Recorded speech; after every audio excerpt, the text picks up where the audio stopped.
Morning student आज हम three dimensional geometry plus 2 के चैप्टर का थर्ड लेक्चर स्टार्ट कर रहे हैं। अब तक मैं 2 लेक्चर डिलीवर कर चुका हूँ और आज हम थर्ड लेक्चर डिलीवर करेंगे। इस टॉपिक में, इस लेक्चर में आज हम एक इम्पोर्टेंट टॉपिक पढ़ेंगे, perpendicular distance from A point two the line. Perpendicular distance from A point two the line. Picture में देख लीजिए क्या कहना चाहता हूं। किसी पॉइंट से किसी लाइन के बीच में डिस्टेंस फाइंड आउट करना। डिस्टेंस पी क्यू डिस्टेंस है वो फाइंड आउट करना। दूसरा क्वेश्चन बन सकता है फुट ऑफ परपेंडिकुलर, यानी क्यू के कोऑर्डिनेट पता लगाना। तीसरा क्वेश्चन बन सकता है इक्वेशन ऑफ परपेंडिकुलर। इस टॉपिक में टोटल 3 टॉपिक्स बनते हैं।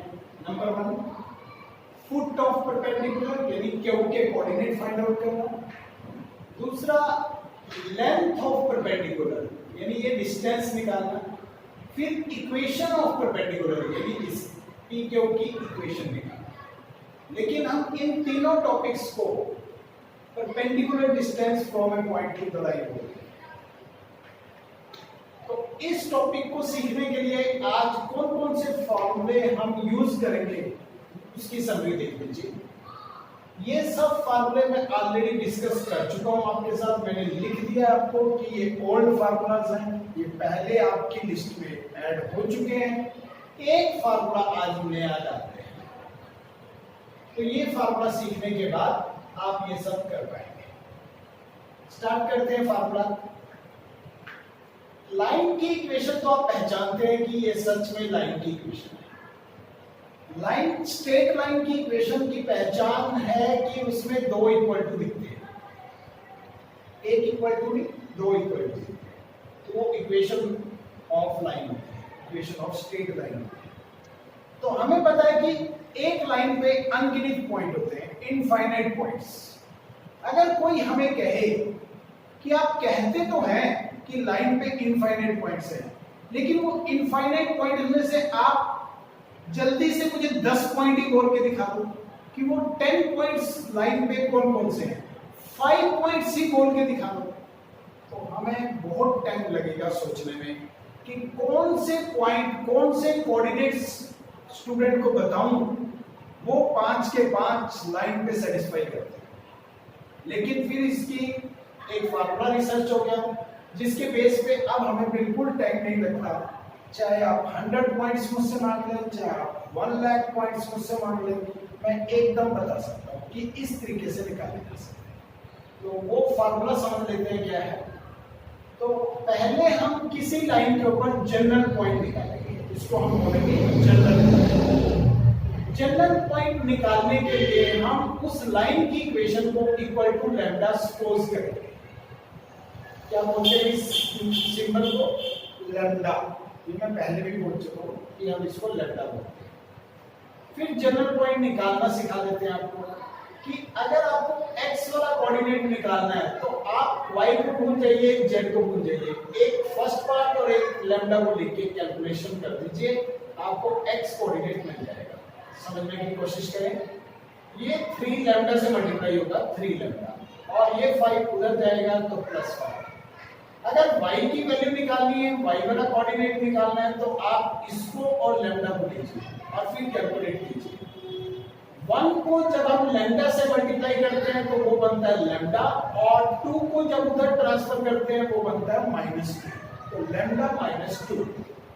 और लास्ट टाइम जब हम z कोऑर्डिनेट निकालना चाहते हैं तो -2 को जब हम क्रॉस मल्टीप्लाई करते हैं तो वो बनता है -2 लैम्डा, और 1 को उधर ट्रांसफर करते हैं तो +1। इस तरीके से हमने किसी लाइन के जनरल पॉइंट्स को निकाल दिया। अब स्टूडेंट पूछता है सर अभी तो आप कह रहे थे कि हम 5 पॉइंट्स एकदम निकाल सकते हैं। यस स्टूडेंट्स, निकाल सकते हैं। कैसा? अगर अब आप लैम्डा की जगह 1 पुट कर दें तो आपको पहला पॉइंट मिल जाएगा। लैम्डा की जगह 2 पुट कर दें, आपको लाइन का दूसरा पॉइंट मिल जाएगा। लैम्डा की जगह 3 पुट कर दें, तीसरा 4 पुट करें 4, और 5th पुट करें 5, 6 पुट करें 6। तो इस तरीके से आप जितनी वैल्यूज पुट करते जाएंगे आपको उतने पॉइंट्स मिलते जाएंगे, और बिना टाइम वेस्ट किए, बिना दिमाग लगाए। तो ये एक फार्मूला है हमारे लिए किसी लाइन के ऊपर जनरल पॉइंट कैसे निकालते हैं। तो उस लाइन की इक्वेशन को लैम्डा के बराबर मानकर और x कोऑर्डिनेट निकालते समय आप फर्स्ट और फोर्थ को कंसीडर करें, y कोऑर्डिनेट निकालते समय सेकंड एंड फोर्थ पार्ट को कंसीडर करें, z कोऑर्डिनेट निकालते समय थर्ड एंड फोर्थ पार्ट को कंसीडर करें, और कैलकुलेशन लें तो जनरल पॉइंट निकल जाता है। क्या आपको ये फार्मूला समझ आ गया? फिर उसके बाद कुछ और फार्मूलास। अगर लाइन के दोनों एंड पॉइंट्स हमें पता है कि इसका एक किनारा a से रिप्रेजेंट किया जाता है और दूसरा b से, और इस a के कोऑर्डिनेट x1 y1 z1 है और b के कोऑर्डिनेट x2 y2 और z2 हैं, तो ये चार फार्मूला भी आपको पहले से आते हैं, मैं फिर भी दोबारा डिस्कस कर लूंगा। Direction ratio of the line AB। अगर मैं इस लाइन की डायरेक्शन रेशोज आपसे निकालना सीखूं कि बताइए, तो आपको आता था एरो ब्रैकेट में आपको x2 माइनस x1 करना है, y2 माइनस y1 करना है और z2 माइनस z1 करना है। इस तरीके से आप किसी लाइन की डायरेक्शन रेशियोज बता सकते हैं, जिसको लिखने का पैटर्न ये है, डायरेक्शन रेशियोज अपोस्ट्रोफी एस में लिख देते हैं। फिर डिस्टेंस AB सीखना है कि दो पॉइंट्स में डिस्टेंस कैसे निकालते हैं। डिस्टेंस फार्मूला भी आपको 10th में आता था, वही फार्मूला है, लेकिन तब 2 डायमेंशंस में होता था, आज 3 डायमेंशंस में बात करेंगे। तो x2 minus x1 whole square plus y2 minus y1 whole square plus z2 minus z1 whole square whole root, और जो आंसर आए उसके पीछे यूनिट्स, क्योंकि ये डिस्टेंस है, यूनिट्स लिखना जरूरी है। एरिया होता है तो स्क्वायर यूनिट्स, कोई भी डिस्टेंस हो तो पीछे जरूर लिखें यूनिट्स। फिर तीसरा फार्मूला ये भी आपको आता है, इक्वेशन ऑफ लाइन AB। अगर ये पॉइंट भी पता है, बी पॉइंट भी पता है और आपको पूरी लाइन की इक्वेशन बनानी है, तो आपको जब दो पॉइंट पता होते हैं तो आप कहते हैं कि यूजिंग 2 पॉइंट्स फार्मूला। तो 2 पॉइंट फॉर्म जब आप लाइन का लगाते हैं तो ये फार्मूला आपके माइंड में चलता है। x माइनस x1 पहले पॉइंट को यहाँ फिल करेंगे, y माइनस y1 इसका बीच वाला पॉइंट, और z माइनस z1 यहाँ पे, और लाइन की डायरेक्शन रेशियोज नीचे फिल करेंगे, और जो हम खुद बनाते हैं x2 माइनस x1 करने से पहले डायरेक्शन रेशियो मिलेगी, y2 माइनस y1 करने से दूसरी, और z2 माइनस z1 करने से तीसरी डायरेक्शन रेशियो मिल जाएगी। इस तरीके से आपको इक्वेशन ऑफ लाइन AB मिल जाएगी। फिर उसके बाद हमने सिखाया if two lines having direction ratios a1 b1 c1, अगर पहली लाइन की डायरेक्शन रेशियोज इस पिक्चर से कनेक्टेड नहीं है, ये formula if two lines having direction ratios, अगर फर्स्ट लाइन की direction ratio a1 b1 c1 है और सेकंड लाइन की direction ratios a2 b2 c2 है, और वो दोनों लाइनें परपेंडिकुलर टू ईच अदर है, अगर वो दोनों एक दूसरे के साथ परपेंडिकुलर है, तब भी एक फार्मूला आपको आता है कि a1 a2 plus b1 b2 plus c1 c2 0 होना चाहिए। अगर पैरेलल होता है तो a1 a2 होता है, लेकिन अगर परपेंडिकुलर होता है तो a1 a2 b1 b2 c1 c2 तीनों का सम इक्वल टू 0। तो परपेंडिकुलर और पैरेलल का फार्मूला बहुत आता है, आप इनको याद रखें। अगर 2 लाइंस पैरेलल प्रूव करनी है तो a1 a2, b1 b2, c1 c2। अगर परपेंडिकुलर करनी है तो ये फार्मूला। तो आपको ये कुछ फार्मूलाज याद रखने चाहिए, मतलब कुल मिला के टोटल 4 फार्मूलाज और 5 फार्मूलाज की हेल्प से अब आप ये क्वेश्चन सीख पाएंगे। और क्वेश्चन की लेंथ देख लीजिए आप, लगभग पूरे 1 पेज का क्वेश्चन है, और अगर आप इसको करते हैं तो आपको 6 मार्क्स में भी आ जाता है ये क्वेश्चन। ठीक है, तो आप इसको पूरे इंटरेस्ट से समझें और फ्लो याद कर लें कि किसके बाद हमें क्या लिखना है, जिससे हमें ये सभी याद है। स्टार्ट करते हैं। क्वेश्चन है find the equation of the perpendicular. आपको एक तो इक्वेशन ऑफ परपेंडिकुलर निकालनी है फ्रॉम द पॉइंट, एक पॉइंट दिया गया 163 इस पॉइंट से टू द लाइन, और इस लाइन के ऊपर लाइन की नीचे वाली लाइन की इक्वेशन भी दे दी गई, x by 1 y minus 1 by 2 और z minus 2 by 3। ये नीचे वाली बेस लाइन की इक्वेशन भी आपको पता है, और ये जो आसमान में पॉइंट है P, इसके कोऑर्डिनेट भी आपको पता है, और आपने निकालना क्या है, इक्वेशन ऑफ परपेंडिकुलर, यानी आपको इक्वेशन ऑफ P क्यों निकालना है। फिर दूसरा पार्ट है also find the foot of the perpendicular. आपको क्या उनके कोऑर्डिनेट में निकालने हैं, foot of the perpendicular means Q के कोऑर्डिनेट। फिर तीसरा है and the length of the perpendicular, और आपको ये लेंथ भी निकालनी है। तो दोबारा से समरी बनाते हैं, हमें तीन चीजें पूरी निकालनी है इसमें, कोऑर्डिनेट, ये डिस्टेंस यानी लेंथ, और इक्वेशन, परपेंडिकुलर की डिस्टेंस और परपेंडिकुलर की ही इक्वेशन। तो आपको तीनों चीजें निकालनी है, कोऑर्डिनेट, लेंथ और इक्वेशन।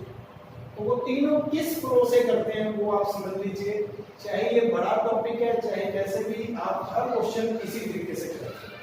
तो देखते हैं क्या है, आपको बेस इक्वेशन की, बेस लाइन की इक्वेशन पता है, पिक्चर हमेशा यही बनाएं, ए बी बेस लाइन को लिखें और परपेंडिकुलर को पी क्यू लिखें। जब तक आपको यहाँ पॉइंट्स के नाम और लाइन के नाम ना दिया हो तो आप पिक्चर पे जो कोऑर्डिनेट्स है वो फिक्स कर दें, इधर ए इधर बी, ऊपर बी नीचे क्यू, फिर आप अच्छा समझ सकते हैं।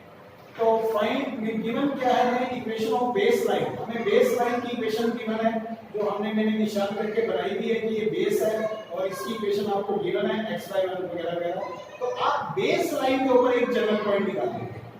तो for finding general point on the line AB, आप फॉर फाइंडिंग भी लिख सकते थे यहाँ पर, for finding general point on the line AB, आप इस लाइन को इक्वल टू लैम्डा सपोज कर देंगे। और फिर जनरल पॉइंट आपको मैंने यहाँ सिखाया था किस तरीके से निकालते हैं, यहाँ से क्रॉस मल्टीप्लाई कीजिए तो ओनली लैम्डा, यहाँ से कुछ उधर ट्रांसफर करने को नहीं है। सेकेंड टाइम 2 लैम्डा और 1 को उधर ट्रांसफर करने से +1, और थर्ड टाइम 3 लैम्डा और -2 को उधर ट्रांसफर करने से +2, और आपने जनरल पॉइंट मिल गया जिसको आपने क्यू पॉइंट सपोज किया। यहाँ पे क्यू लिख दिया जाएगा और आप इसको नंबर 1 मानना। फिर दोनों, अब मैं मानता हूं कि हमारे क्वेश्चन का फर्स्ट पार्ट पूरा हो गया। अगर आप समझ रहे हैं तो जनरल पॉइंट तक आप अपने माइंड में याद कर लीजिए कि हमने क्वेश्चन का फर्स्ट पार्ट पूरा किया। फिर आप सेकंड पार्ट ये काम किया करेंगे, यहां से यहां तक को मैं सेकंड पार्ट मानता हूं। आपको भी बहुत अच्छी तरह से याद करना पड़ेगा क्योंकि काफी लंबा क्वेश्चन है, तो आपको माइंड में तैयार रखना है कि आगे क्या करना है, आगे क्या करना है। Direction ratios of base line, direction ratio of AB की भी पता लगाएंगे और PQ की भी पता लगाएंगे, दोनों लाइनों की डायरेक्शन रेशियोज आप पता लगाएंगे। तो बेस लाइन की डायरेक्शन रेशियोज तो आप यहां से पढ़ ही सकते हैं, 1 2 3 है, क्योंकि इक्वेशन में जो डिनोमिनेटर्स होते हैं वो आपको डायरेक्शन रेशियोज पता है। लेकिन शर्त है कि आप उस लाइन को सिमेट्रिकल फॉर्म में देख चुके हैं उसके बाद। और डायरेक्शन रेशियोज ऑफ PQ को आप खुद निकालेंगे और फार्मूला यूज करेंगे। Q के कोऑर्डिनेट आपके पास हैं, P के कोऑर्डिनेट ये हैं, तो आप direction ratio of the two lines निकालने का फार्मूला आपको यहां बताया हमने, ये रहा x2 - x1, y2 - y1, z2 - z1 और एरो पे। तो अब आपको Q के कोऑर्डिनेट ये पता है और P के कोऑर्डिनेट ये हैं, तो अब आप डायरेक्शन रेशियो निकालनी शुरू कीजिए। लैम्डा -1 फर्स्ट टाइम, 2 लैम्डा +1 -6 ऐसे लिखना। फिर थर्ड टाइम 3 लैम्डा +2 -3 ऐसे लिखना। तो कैलकुलेशन करने के बाद आपको डायरेक्शन रेशियो PQ भी पता लग गए हैं, AB भी पता थे आपको 1 2 3 है, और PQ की डायरेक्शन रेशियोज भी पता लग गए।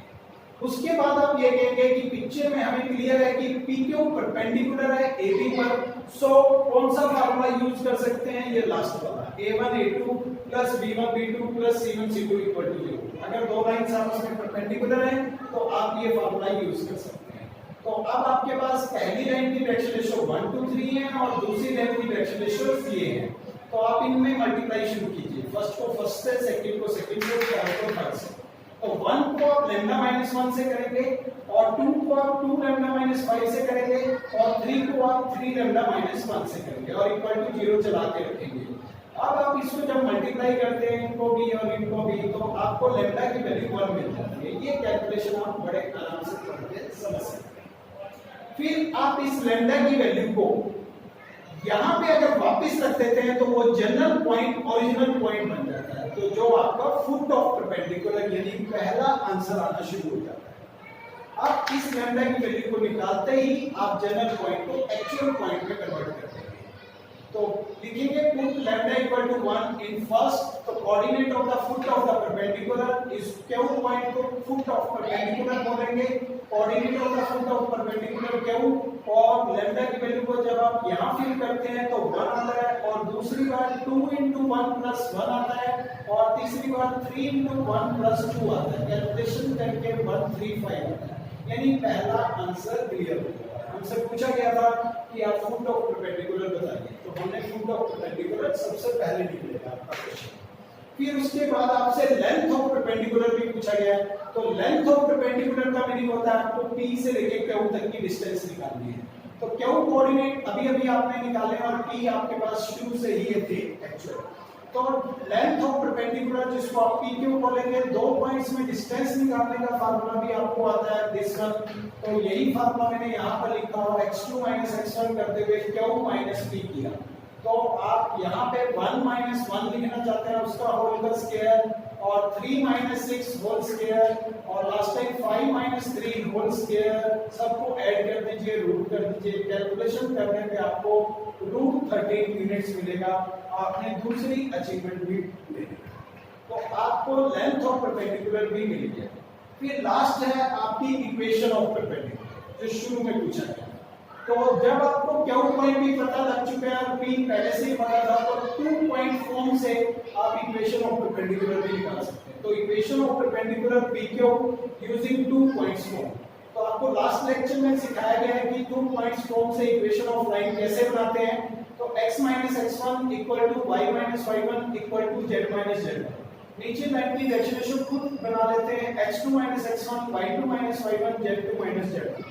क्योंकि आपको लाइन के दोनों पॉइंट्स पता होते हैं, तो डायरेक्शन रेशियोज आप खुद कैलकुलेट कर सकते हैं। तो पासिंग पॉइंट हम ऊपर वाले पॉइंट को मान के चल रहे हैं, तो x - 1 हमेशा P क्यों लिखा है, तो P पॉइंट को ही पासिंग पॉइंट माने। आप भी ये हैबिट बना के रखिए। अगर Q भी लिखा होता तो मैं Q पॉइंट को पासिंग पॉइंट मानता। तो अब 6 को यूज करें y - 6, और लास्ट टाइम 3 को यूज करें z - 3। पासिंग पॉइंट आपने न्यूमरेटर में फिल कर दिया। फिर डिनोमिनेटर में डायरेक्शन रेशियोज के लिए आप Q और P पे ध्यान दें। Q 1 - 1, तो ऐसा बना। सेकंड टाइम 3 - 6, वो दूसरी रेशियो आ गई, और तीसरी बार 5 - 3, और वो तीसरी रेशियो। कैलकुलेशन करके आपको ये मिला। आप इसको भी आंसर बोल सकते थे, लेकिन जब मैंने बुक में देखा तो आंसर ये लिखा हुआ था, तो मैं समझ गया कि डायरेक्शन रेशियो को किसी से भी मल्टीप्लाई और किसी से भी डिवाइड कर सकते हैं। इस लॉजिक से टीचर ने माइनस से डिवाइड किया हुआ है। तो जब आप माइनस से मल्टीप्लाई करेंगे नीचे वाली रेशियोज को या डिवाइड करेंगे, कुछ भी बोल सकते हैं आप, 0 0 ही रहेगा, -3 + 3 हो जाएगा, और 2 - 2 हो जाएगा। तो आप आंसर इसको भी बोल सकते थे, आप इस आंसर इसको बुक में ये लिखा है, इसलिए लास्ट में मैंने क्लोजिंग यही की। अगर एग्जाम में आप इसको आंसर मान कर देते हैं, आपको पूरे नंबर मिलेंगे, कुछ भी नहीं मिलेगा। तो एक बार समरी बना लेते हैं कि foot of perpendicular, length of perpendicular और इक्वेशन ऑफ परपेंडिकुलर 3 टॉपिक पूछे जाते हैं। तो ये मैंने सबसे बड़ा क्वेश्चन जो हमारी इस एक्सरसाइज में बनता है, सबसे पहले वो कर लिया है। अब मैं 2 क्वेश्चन और डिस्कस करूंगा, लेकिन उनमें या तो इन 3 इंफॉर्मेशन में से सिर्फ 2 इंफॉर्मेशन पूछी गई होंगी, या सिर्फ 1 इंफॉर्मेशन पूछी गई होगी। तो ऐसे क्वेश्चन भी मैं आपके साथ करना चाहता हूँ, जिसमें या तो 2 इंफॉर्मेशन पूछी गई हो या 1।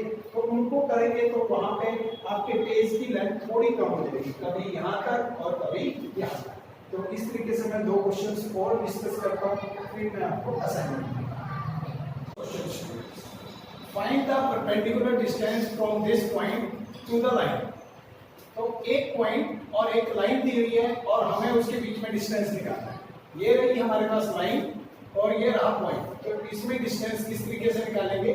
तो सबसे बड़ी प्रॉब्लम यह है कि हमारे को जो बेस लाइन है वो कार्टेशियन फॉर्म में चाहिए।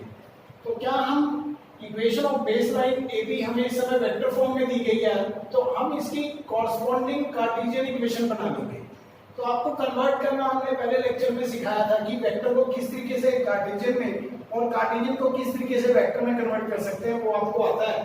तो यहां से आप पासिंग पॉइंट पढ़ सकते हैं। तो जो शुरू में लिखा होता है वो पासिंग पॉइंट होता है, और जो लैम्डा के साथ लिखा होता है वो डायरेक्शन रेशियोज होती है लाइन की। तो डायरेक्शन रेशियोज अगर आपको पता लग गया है कि 2 - 3 और 6 है, तो वो तो डिनोमिनेटर में आएंगी।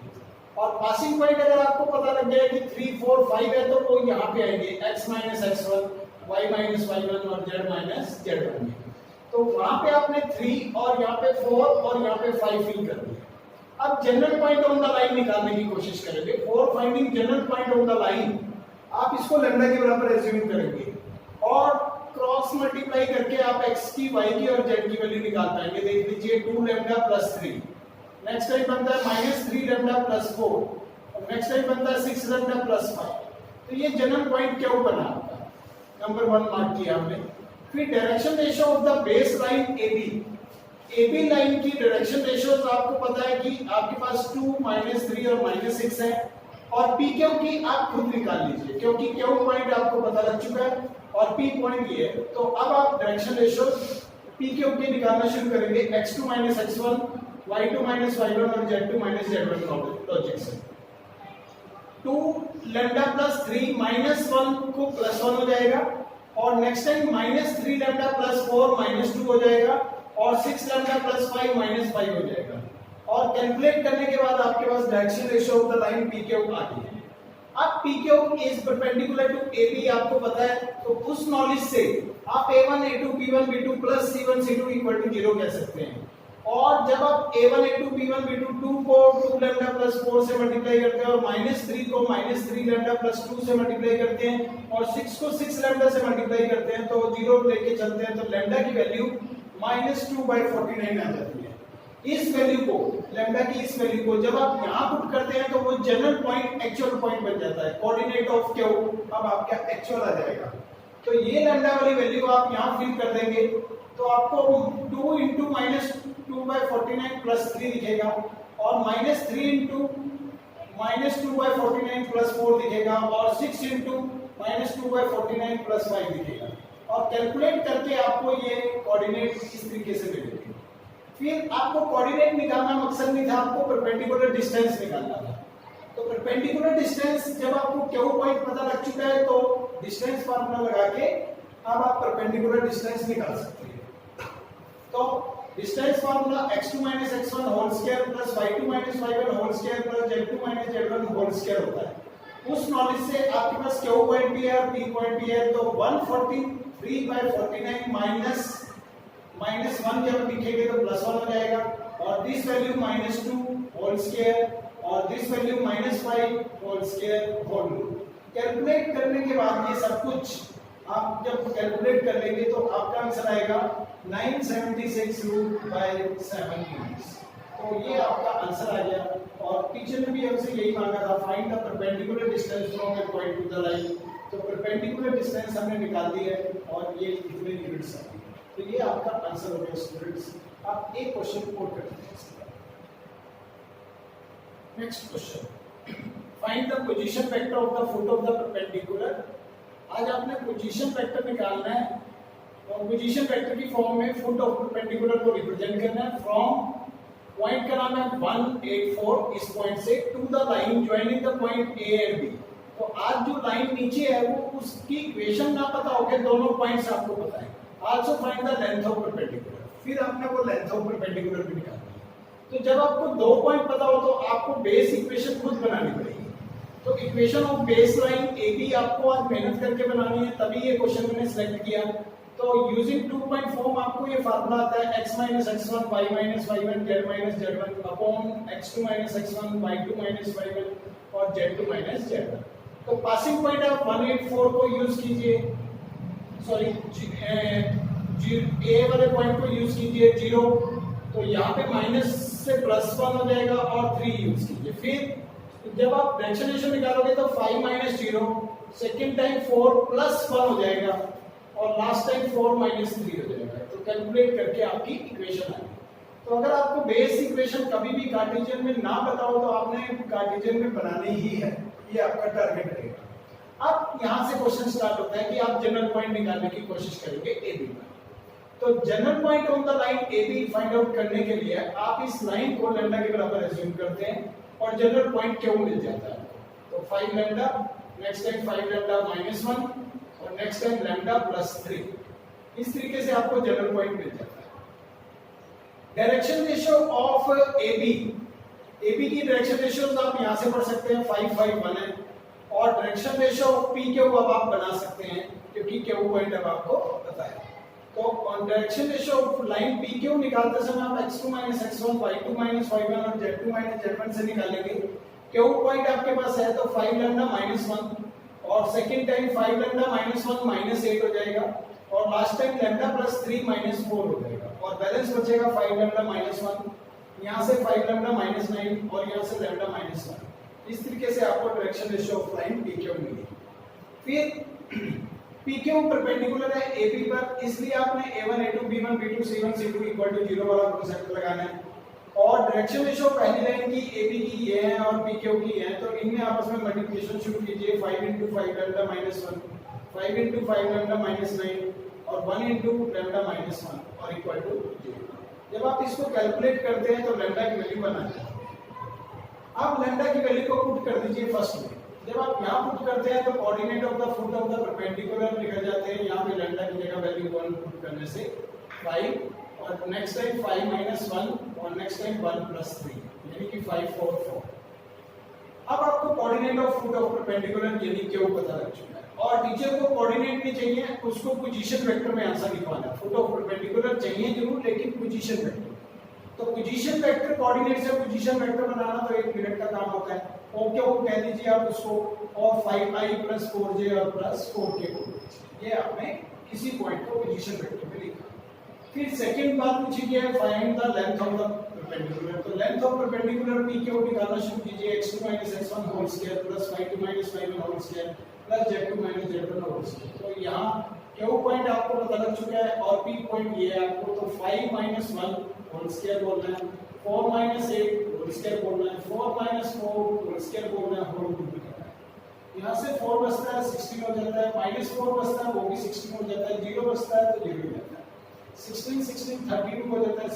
32 के लिए आप 16 * 2 बोलते हुए 4 * 2 यूनिट्स लेंथ ऑफ परपेंडिकुलर बता सकते हैं। तो आपको लेंथ ऑफ परपेंडिकुलर PQ की लेंथ कितनी पता लगी 4 * 2 यूनिट्स। तो आपको दो आंसर बताने थे, एक position vector of the foot of the perpendicular और एक लेंथ ऑफ परपेंडिकुलर। दो आपके आंसर हैं।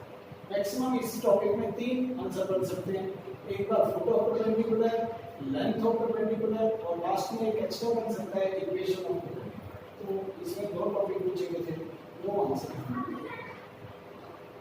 क्वेश्चन मैं बेटा आपको असाइनमेंट नंबर 44 दे रहा हूँ और इसमें टोटल 5 क्वेश्चंस मैं आपको दिए हैं और इनके आंसर्स भी लिख दिए हैं। तो आपके ये सभी क्वेश्चंस परपेंडिकुलर डिस्टेंस टॉपिक पे बेस्ड हैं। इनमें या तो तीनों चीजें निकालनी होंगी, length of perpendicular, equation of perpendicular और फुट ऑफ परपेंडिकुलर, या फिर 2 या फिर 1। जैसा आप देख रहे हैं इसमें 3 आंसर निकालने हैं, इसमें 2 निकालने हैं, इसमें 2, इसमें 1, इसमें 1। तो इस तरीके से आपको यही टॉपिक, एक ही टॉपिक के क्वेश्चन दिए हैं और ये टॉपिक बहुत इंपॉर्टेंट है, ये एग्जाम में आ सकता है। Thank you.